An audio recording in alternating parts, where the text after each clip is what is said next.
രാവിലെ നല്ല മഴയൊക്കെ പെയ്ത് കിടക്കാറുണ്ട് ട്ടോ. അതുകൊണ്ട് തന്നെ ഞങ്ങൾ കുളിച്ച് അമ്പലത്തിലേക്ക് വിട്ടിട്ടുണ്ട്. കുറെ നാളായി ഞാൻ അമ്പലത്തിൽ പോയിട്ട്. അപ്പം അമ്പലത്തിലേക്ക് കുറച്ച് പൂവൊക്കെ പറിച്ചിട്ടുണ്ട്. കുറച്ച് നാളായി അമ്പലത്തിലേക്ക് ഇപ്പോൾ പൂവൊന്നും അങ്ങനെ കൊടുക്കാറില്ല. അപ്പം ഇന്ന് പൂവൊക്കെ ഉണ്ടായി കണ്ടപ്പോൾ നമ്മൾ അതൊക്കെ പറിച്ച് അമ്പലത്തിലേക്ക് വിട്ടു കേട്ടോ.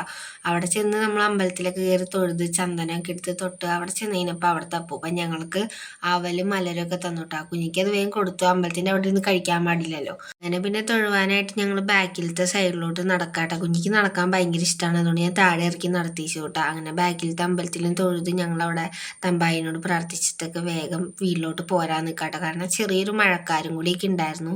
പിന്നെ അവിടെ നിർത്തി കുഞ്ഞിയുടെ 2 ഫോട്ടോയൊക്കെ എടുക്കാമെന്ന് വിചാരിച്ചപ്പോഴാണ് പാൽപ്പായസം കുടിച്ചിട്ട് മുഖത്തിരിക്കണം ഞാൻ കണ്ടത്. അതൊക്കെ തുടച്ച് കഴിഞ്ഞ് ഞങ്ങൾ വേഗം വീട്ടിലേക്ക് പോന്നു കേട്ടോ.